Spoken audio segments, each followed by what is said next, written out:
El poder de Dios en la predicación. Vamos a leer nuevamente los versículos del 1 al 5 de la primera carta a los Corintios, capítulo 2.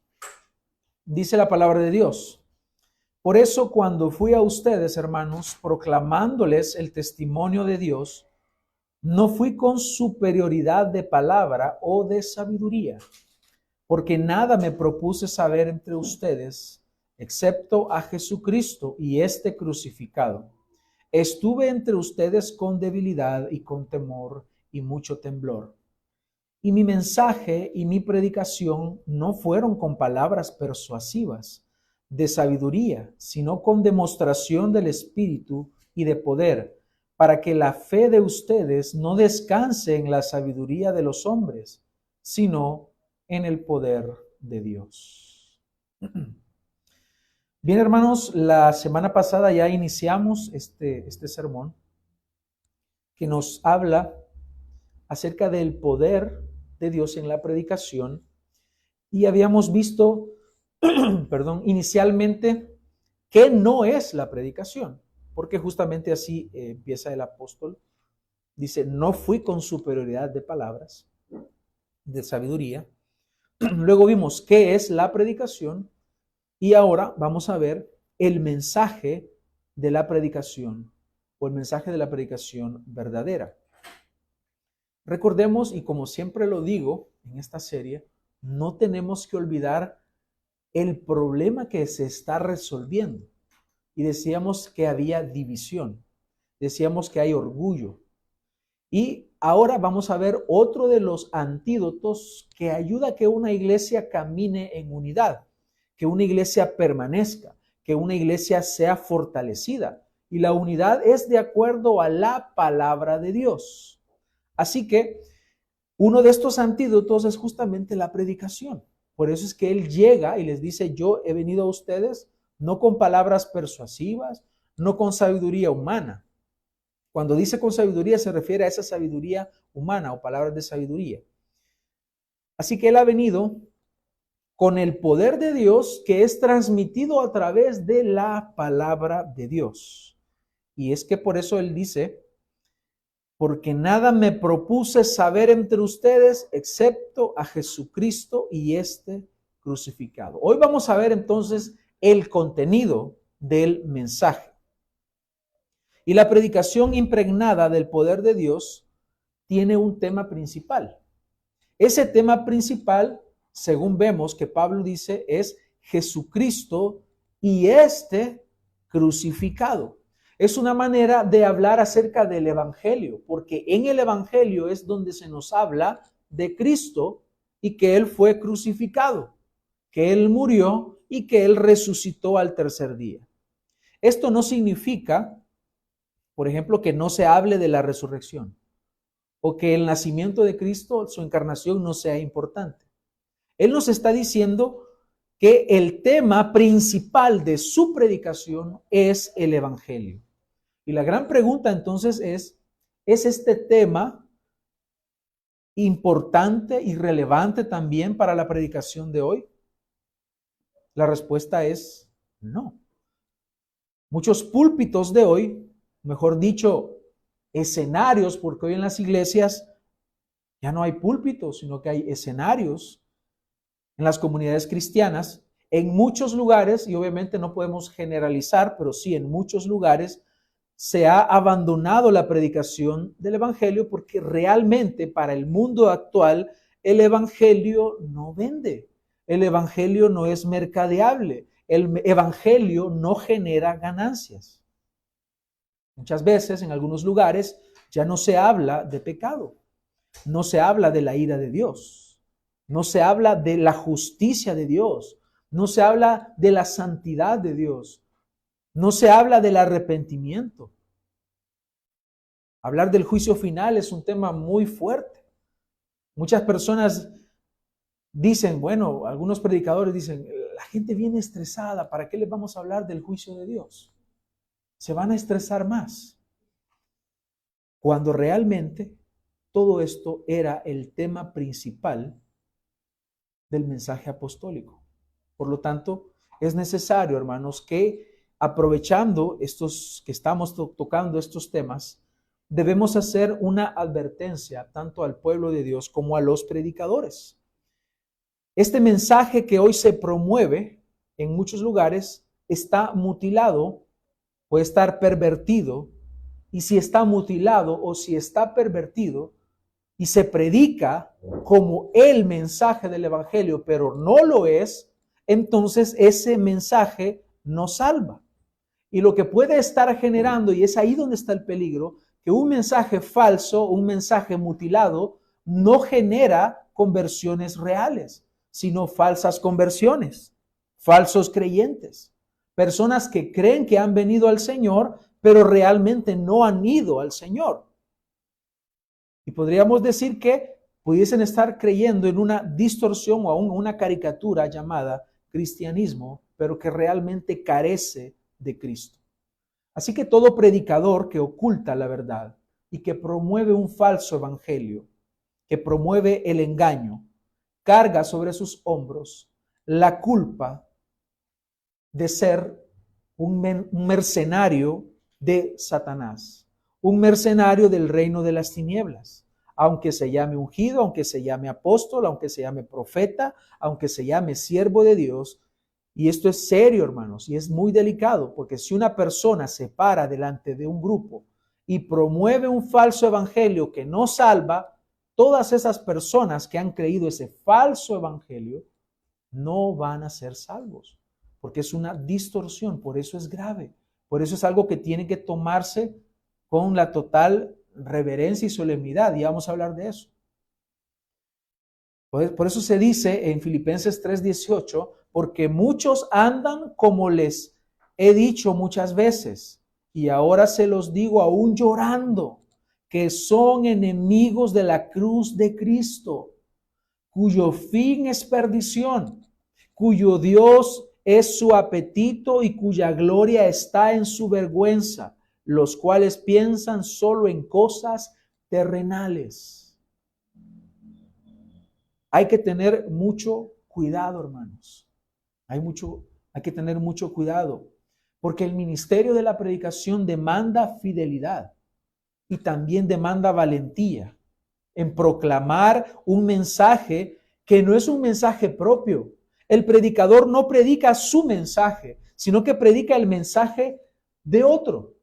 Por eso es importante, porque el mensaje que se predica no es de origen humano, es divino. No procede del corazón del hombre, sino que es el mensaje que ha sido provisto por Dios, y por lo tanto este mensaje no debe de ser cambiado. Tiene que ser predicado con fidelidad. Pablo aquí usa la palabra griega ekrina. Esta palabra significa tomar la decisión o tener la determinación voluntaria. Y eso es lo que ha hecho el apóstol Pablo. Él dice que nada me propuse. Esa palabra de proponerse es que él ha tomado la determinación de que lo que él va a enseñar y lo que va a predicar es a Cristo y a este crucificado, es decir, el evangelio de nuestro Señor Jesucristo. Él ha determinado eso, que él tiene que ser fiel a ese mensaje, y es lo que va a predicar.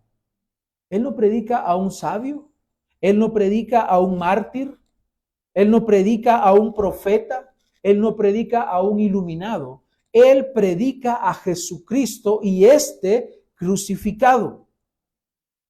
El mensaje de Pablo era Cristo mismo, su persona, su deidad, su muerte en la cruz y aún su resurrección.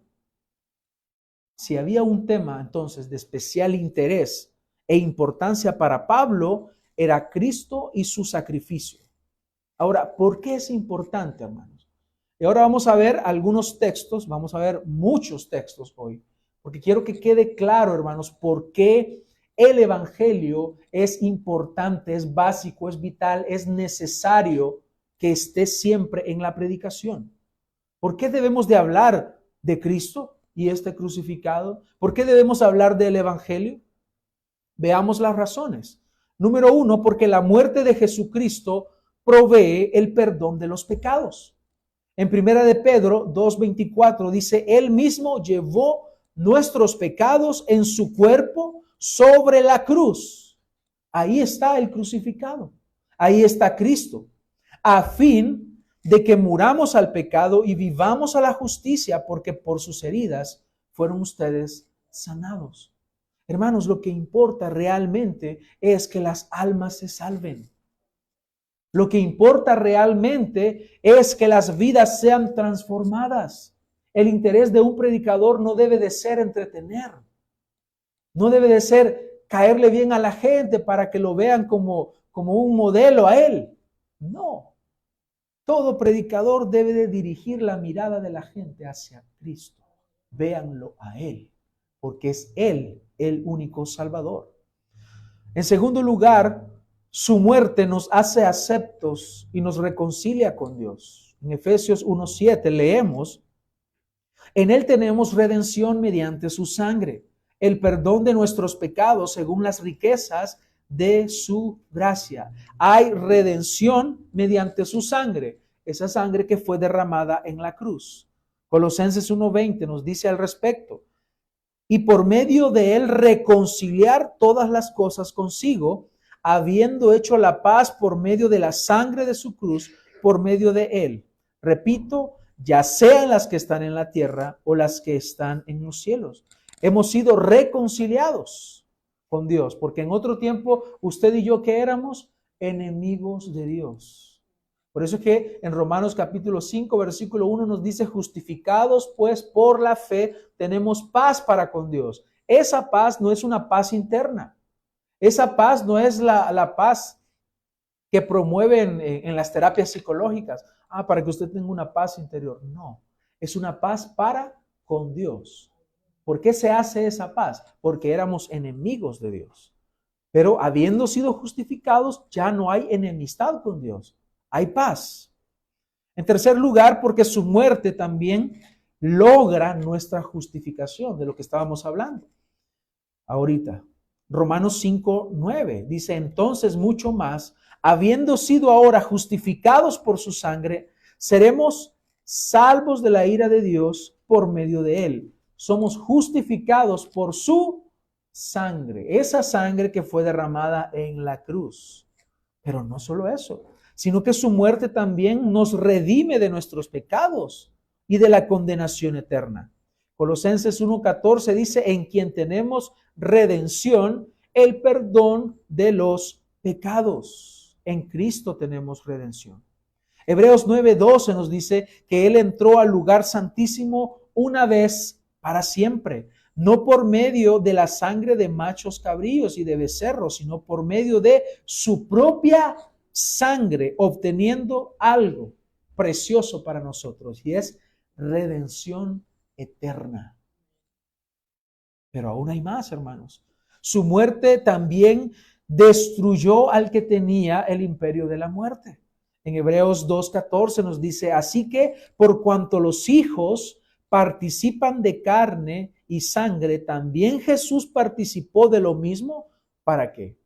Para anular mediante la muerte el poder de aquel que tenía el poder de la muerte, o el imperio de la muerte, como dice Reina Valera, es decir, el diablo, y a librar a los que por el temor a la muerte estaban sujetos a esclavitud durante toda la vida, es decir, nosotros. Así que la muerte de Cristo destruyó al que tenía el imperio de la muerte, pero también su muerte nos da salvación. Primera de Pedro 3:18 dice: porque también Cristo murió por los pecados una sola vez. Ya no hay más sacrificios, hermanos. Ha sido un solo sacrificio. Ese sacrificio fue suficiente y es perfecto para salvarnos. Dice: el justo por los injustos, para llevarnos a Dios, muerto en la carne, pero vivificado en el Espíritu. Él ha logrado la salvación por nuestra a través de su muerte. Ahora, en Hebreos 10:19 nos dice que su muerte nos da acceso a la presencia de Dios. Y ese sería el séptimo: su muerte nos da acceso a la presencia de Dios. Dice: entonces, hermanos, puesto que tenemos confianza para entrar al lugar santísimo, ¿por qué? Por la sangre de Jesús. Eso es lo que Cristo ha logrado, que ahora tengamos acceso a la presencia de Dios por un camino nuevo y vivo que Él inauguró para nosotros por medio del velo, es decir, su carne. Y puesto que tenemos un gran sumo sacerdote sobre la casa de Dios, acerquémonos con corazón sincero, en plena certidumbre de fe, teniendo nuestro corazón purificado de mala conciencia y nuestro cuerpo lavado con agua pura. Y en octavo lugar, su muerte también nos capacita para glorificar a Dios en nuestra vida.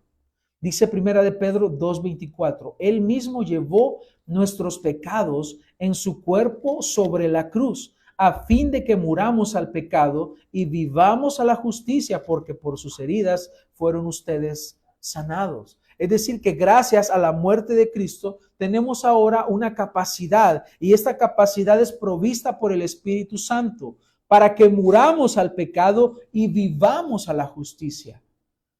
Por eso es incongruente decirle a las personas que el Señor las salva y que pueden seguir viviendo como ellos deseen, es decir, bajo pecado. ¿Perseveraremos en el pecado para que la gracia abunde?, pregunta el apóstol Pablo, y él mismo responde, en ninguna manera. 9.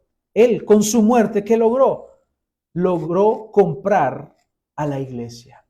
Hechos 20:28 dice, tengan cuidado de sí mismos y de toda la congregación en medio de la cual el Espíritu Santo les ha hecho obispos para pastorear la iglesia de Dios. Dice, la cual Él compró con su propia sangre.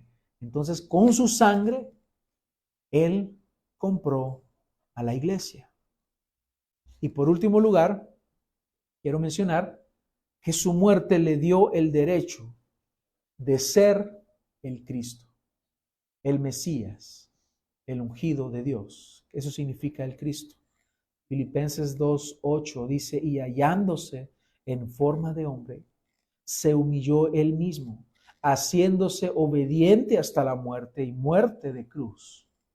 Por lo cual Dios también le exaltó hasta lo sumo y le confirió el nombre que es sobre todo nombre, para que al nombre de Jesús se doble toda rodilla de los que están en el cielo y en la tierra y debajo de la tierra, y toda lengua confiese que Jesucristo es Señor, para gloria de Dios Padre.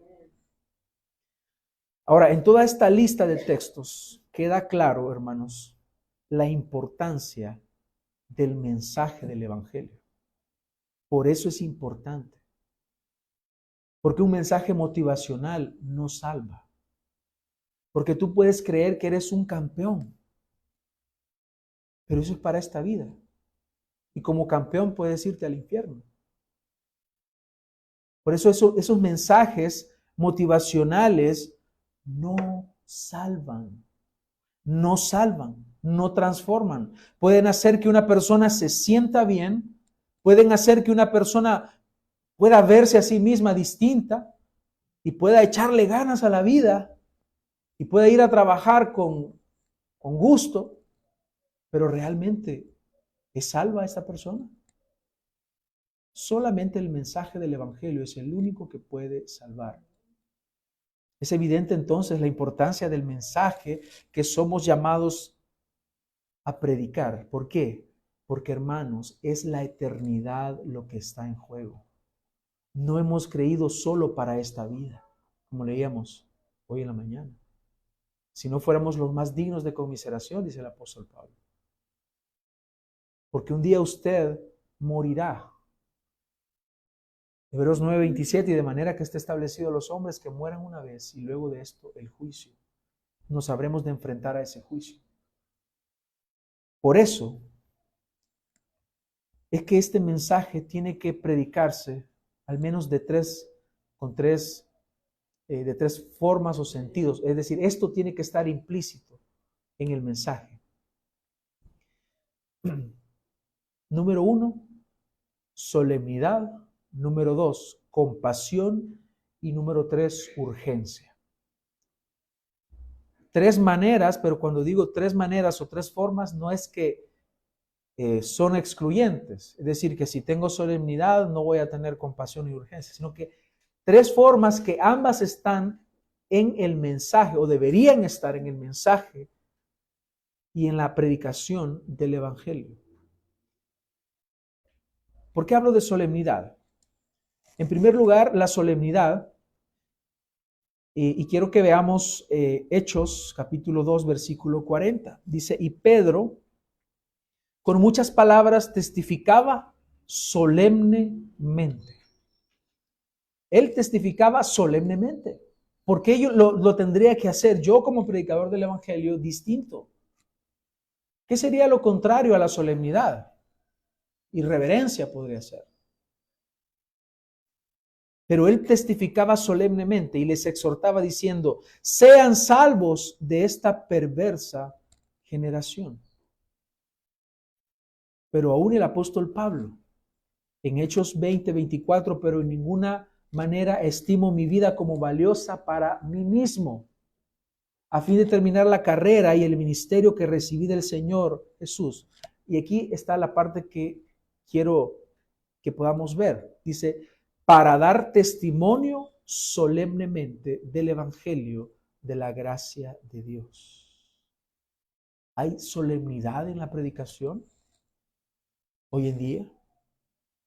La solemnidad, más que el hecho de vestir, porque alguien pudiese pensar que se trata solamente de la vestimenta, no es así. No es así. Tiene que haber obviamente decoro, y el decoro es importante. Pero la solemnidad tiene que ver con el encargo que se ha dado. Es decir, la predicación debe de ser solemne porque el encargo es solemne. Y el apóstol Pablo dice en 2 Timoteo 4:1, dice, en la presencia de Dios y de Cristo Jesús. Y ahí está el punto. Porque eso debe de haber solemnidad en el mensaje que se predica, en el mensaje del Evangelio. Porque se hace en presencia de Dios. Aquí está hablando del Padre y de Cristo Jesús, que ha de juzgar a los vivos y a los muertos. Por su manifestación y por su reino, te encargo solemnemente. Ojo con eso, le está diciendo, te encargo solemnemente. ¿Qué es lo que le encarga solemnemente? Predica la palabra, insiste a tiempo y fuera de tiempo, amonesta, reprende, exhorta con mucha paciencia e instrucción. Reina Valera dice paciencia y doctrina. Y la doctrina es de lo que más se carece hoy en día. Porque se tiene a un lado. No es que la doctrina divide. No es que la doctrina es para los seminarios. No. La Biblia dice que es para la iglesia. Debemos ser instruidos en la palabra de Dios. Ahora, la palabra que se tradujo como solemnemente en el griego es diamarturomai.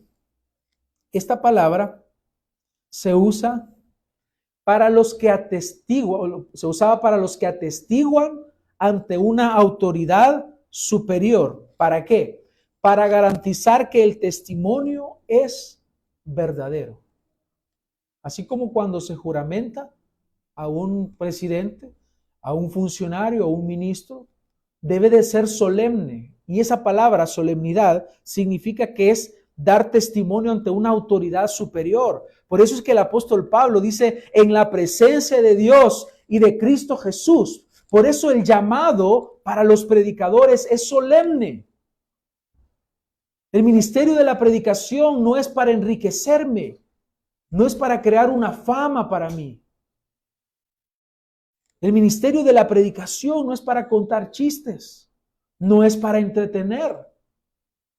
El ministerio de la predicación tiene que cumplir el propósito de llevar el mensaje de Dios hacia los que lo necesitan, hacia el pecador.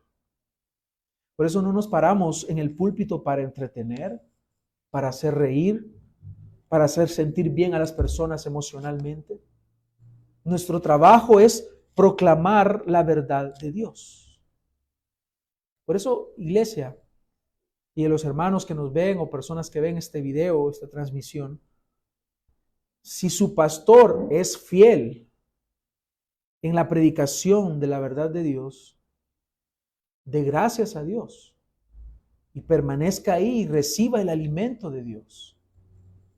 Pero si su pastor no le enseña la palabra de Dios con solemnidad, entonces hay que buscar el alimento.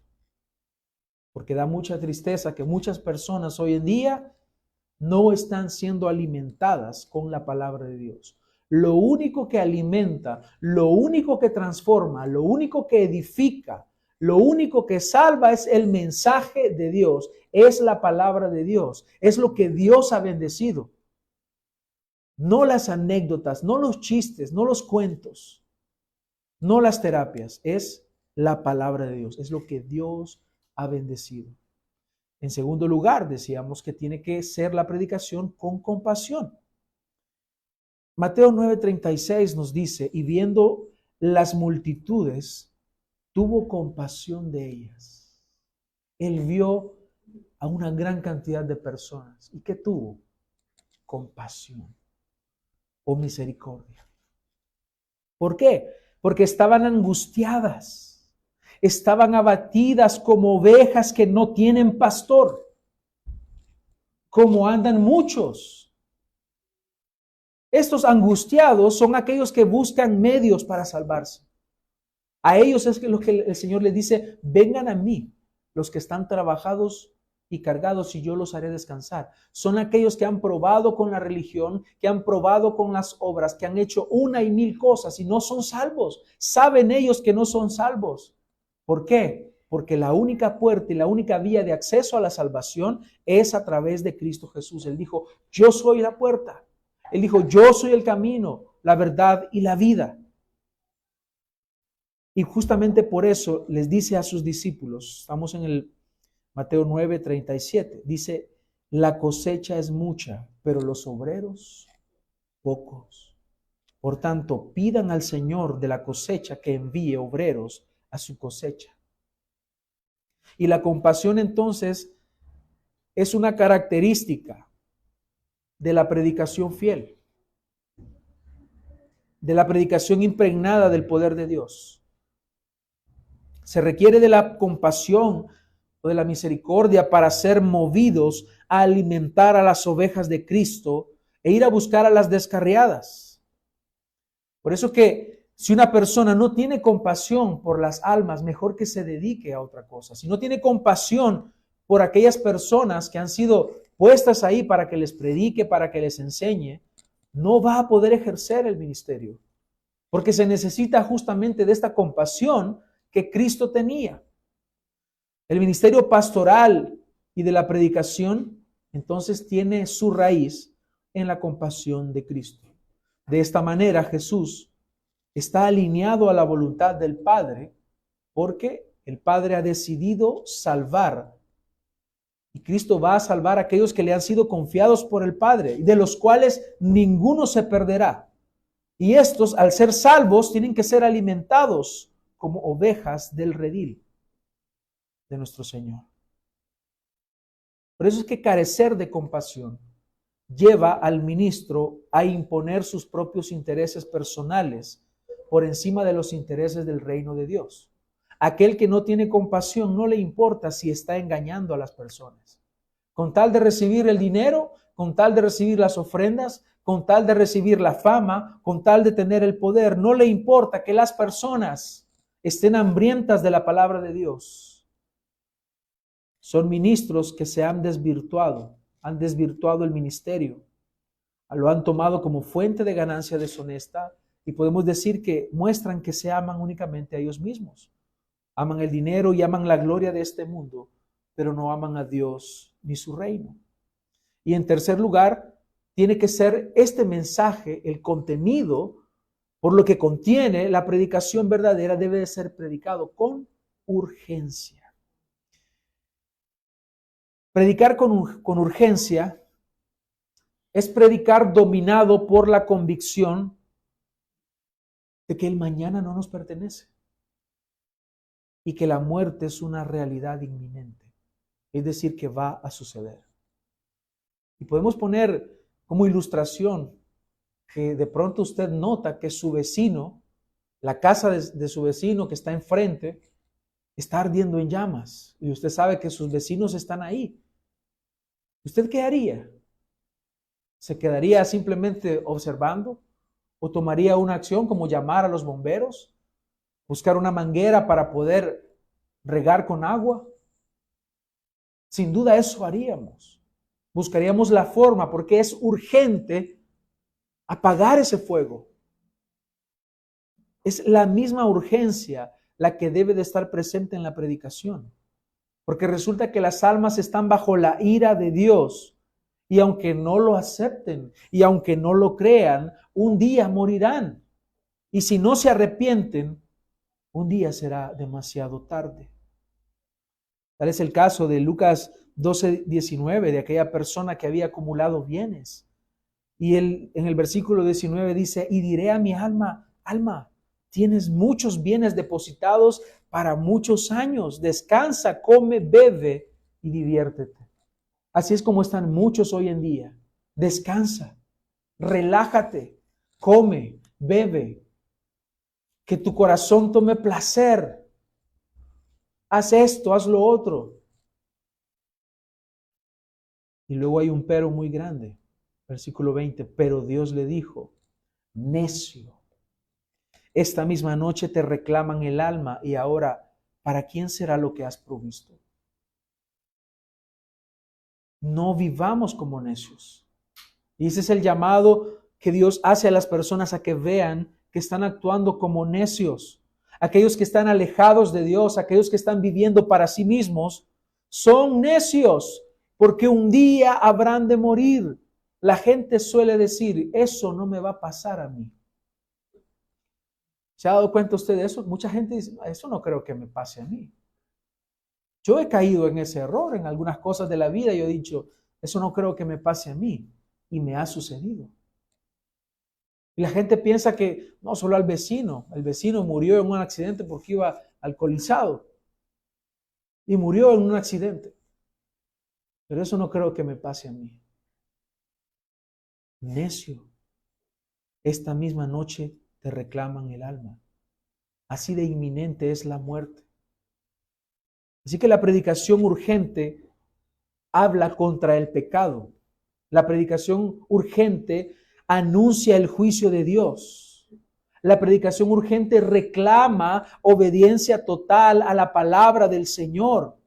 Exalta a Cristo como único Salvador, pero también destruye el orgullo humano.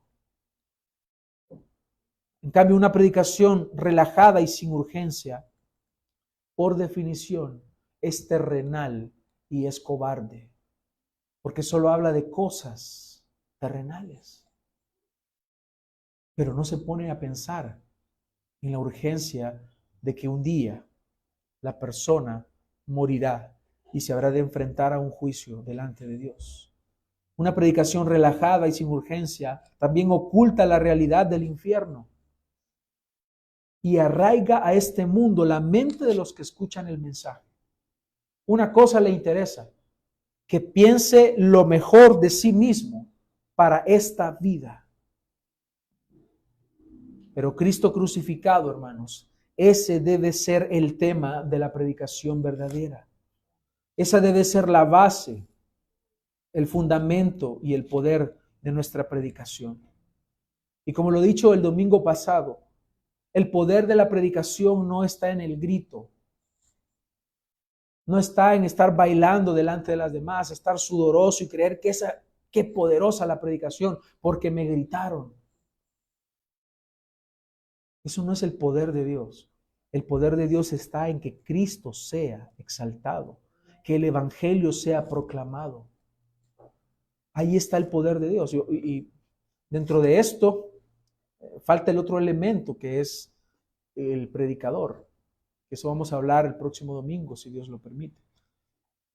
Pero es ahí donde vemos que está el poder de Dios, en ese mensaje que se enseña. Si es bíblico, si está en la palabra de Dios. Sin Cristo y su glorioso sacrificio, las páginas de la Biblia solo serían un cuento fantasioso, un libro de historias que no llevarían a ningún lado. Pero es Cristo, hermanos, el tema principal de la palabra de Dios. Es Cristo, es nuestro Señor. Por eso es que la predicación contemporánea en algunos lugares carece de la palabra de Dios y por lo tanto carece de Cristo, porque Cristo está en toda la palabra de Dios.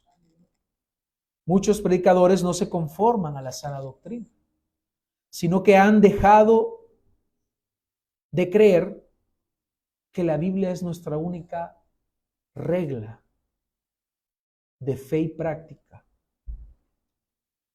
todo suficiente y autoritativa. Y lastimosamente han añadido sus propios pensamientos e ideas.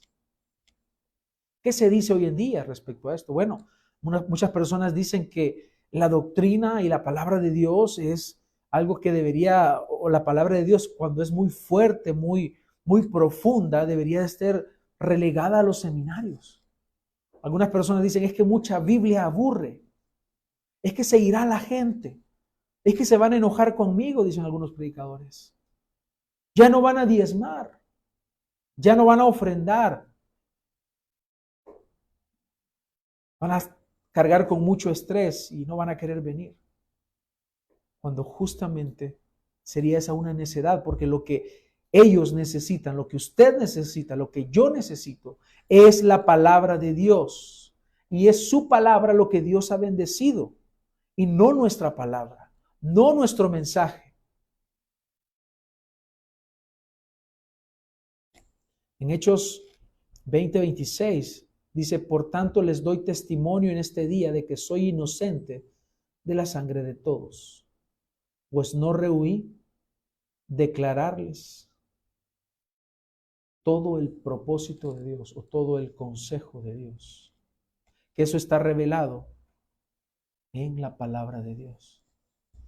Por eso es que se necesita que la predicación lleve esto, hermanos, que sea solemne, que sea urgente, que vaya impregnada de la palabra de Dios, porque solamente la palabra de Dios es vida y es verdad. Por eso a los predicadores les exhorto a que no huyan de la responsabilidad de ser fieles a Dios en la predicación de la palabra. Es lo que le dice el apóstol Pablo a Timoteo en 2 Timoteo 2:15. Procura con diligencia presentarte a Dios aprobado como obrero que no tiene de qué avergonzarse, que maneja con precisión la palabra de verdad. ¿Qué es una vergüenza? No manejar con precisión la palabra de verdad. Eso es vergonzoso. Eso es recibir un llamado y no cumplirlo. Eso es recibir un mandato de parte de Dios a ir a hacer algo, pero finalmente no hacerlo. Eso es vergonzoso. Por eso le dice, evita las palabrerías vacías y profanas. Predicador, evita las palabrerías profanas, porque los dados a ellas conducirán más y más a la impiedad.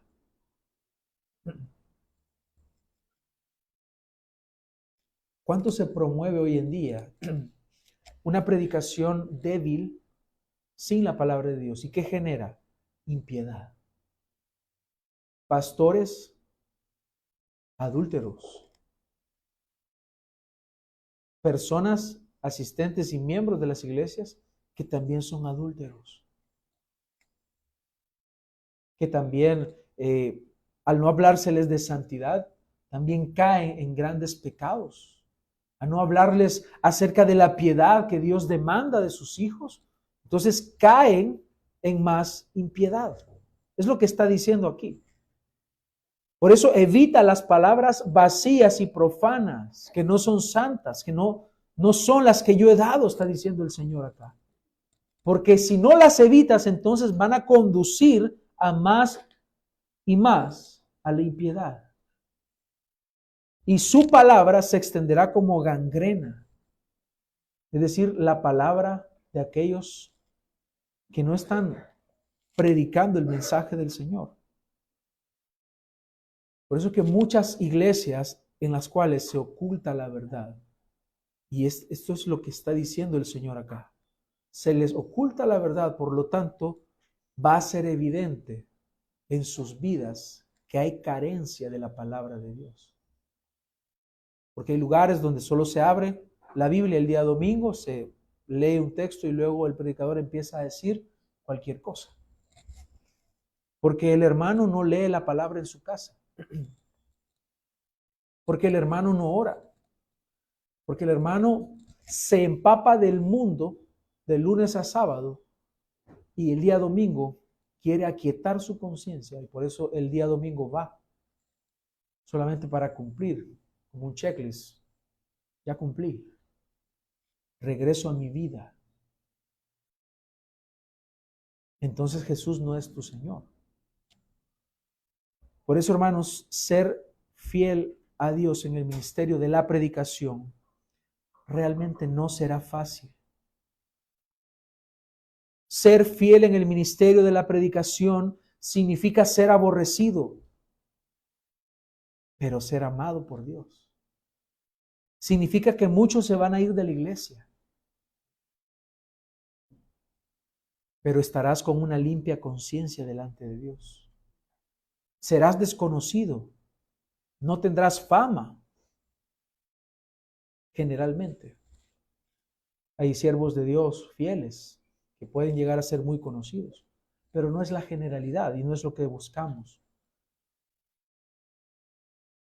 Entonces muchos predicadores, por ser fieles, pueden quedar sus iglesias vacías, pero su conciencia va a estar limpia y va a estar tranquila de que es un obrero fiel y aunque sea desconocido ante los demás, será conocido por Dios.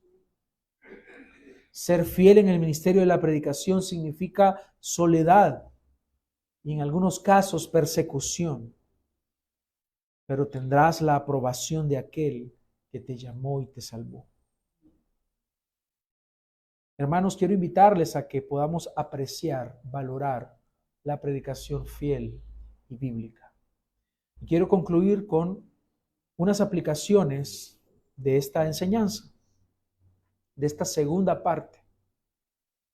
En primer lugar, hermanos, Cristo es el tema de nuestra predicación, pero no un Cristo distorsionado, un Cristo que es amigo de todos, tolerante con el pecado. Algunos ven y dicen, bueno, Cristo andaba con prostitutas, con que cobraban impuestos. Sí, pero no andaba ahí aprobando su pecado. Andaba predicándoles el evangelio, que es el único mensaje que transforma. Él llamaba al arrepentimiento, que creyeran en Él y transformaba sus vidas.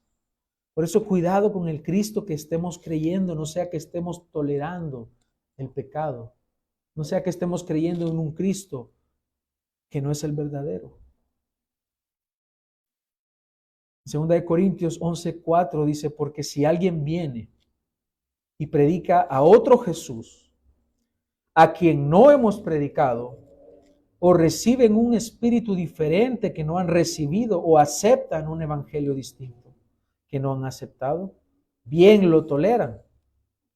Es el apóstol Pablo haciéndoles ver a los corintios que otras cosas bien las toleraban, pero a él no. ¿Por qué? Porque resulta, hermanos, que aparentemente el apóstol Pablo no era bien recibido en Corinto. De manera que él tiene que hacer apología de su ministerio, es decir, defensa de su ministerio. Claro, porque no tenía la elocuencia de Apolos, porque físicamente no era tal vez muy agradable. De manera que él les dice, vienen otros y predican a otro Jesús y bien lo toleran. Por eso, hermanos, ese Cristo crucificado es el Cristo que salva, pero que también llama al arrepentimiento. En segundo lugar, hermanos, la iglesia es columna y sostén de la verdad. Por lo tanto, lo que debemos esperar es que la predicación nunca carezca del Evangelio. Cada predicación que usted reciba, espere a Cristo. Debemos amar la predicación sana, bíblica y cristocéntrica, porque sólo así usted podrá crecer.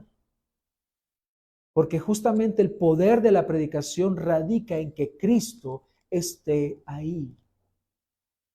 En 1 Pedro 2:2 dice, deseen como niños recién nacidos la leche pura de la palabra, para que por ella crezcan para salvación. Es solamente a través de la palabra de Dios. Y aquí es mostrada mediante esta analogía, esta forma de ver, como la leche. Un bebé recién nacido necesita la leche. Sin la leche no va a poder crecer.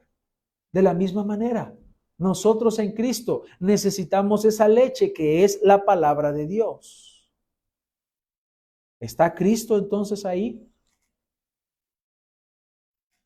Le decía Spurgeon a sus estudiantes que si iban a predicar y Cristo no estaba ahí, le decía, reguero de Dios, me refiero al predicador y los pastores, pero tanto el pastor como la iglesia debe de estar atentos todos a lo que se enseña desde el púlpito.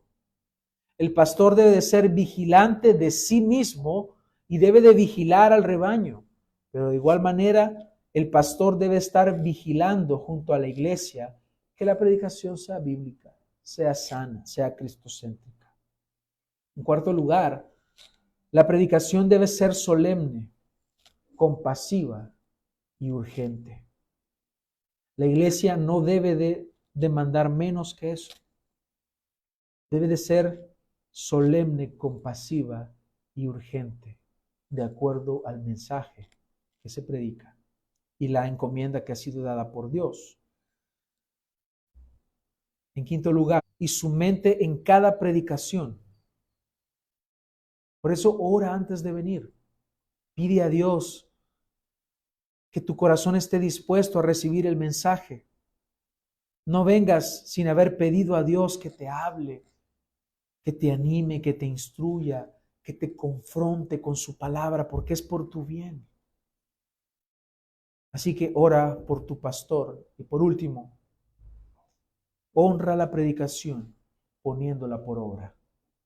Es la mejor manera de honrar la predicación, siendo obediente. Y termino con este texto en relación a esta última aplicación de honrar la predicación poniéndola por obra. En Santiago 1:22 dice, sean hacedores de la palabra y no solamente oidores que se engañan a sí mismos. Porque si alguien es oidor de la palabra y no es hacedor, es semejante a un hombre que mira su rostro natural en un espejo, pues después de mirarse a sí mismo e irse inmediatamente, se olvida de qué clase de persona es. Pero el que mira atentamente a la ley perfecta, la ley de la libertad, y permanece en ella, no habiéndose vuelto un oidor olvidadizo, sino un hacedor eficaz, éste será bienaventurado en lo que hace. Santiago 1:22. Hermanos, esta es la instrucción para nuestra vida. Amemos la predicación fiel, pero no solamente seamos aquellos que disfrutan una buena predicación, bien estructurada, bien bosquejada, esquematizada, pero que al final solamente es conocimiento, sino que seamos hacedores eficaces de la palabra de Dios. Y así seremos dichosos y bienaventurados en lo que hacemos. Oremos.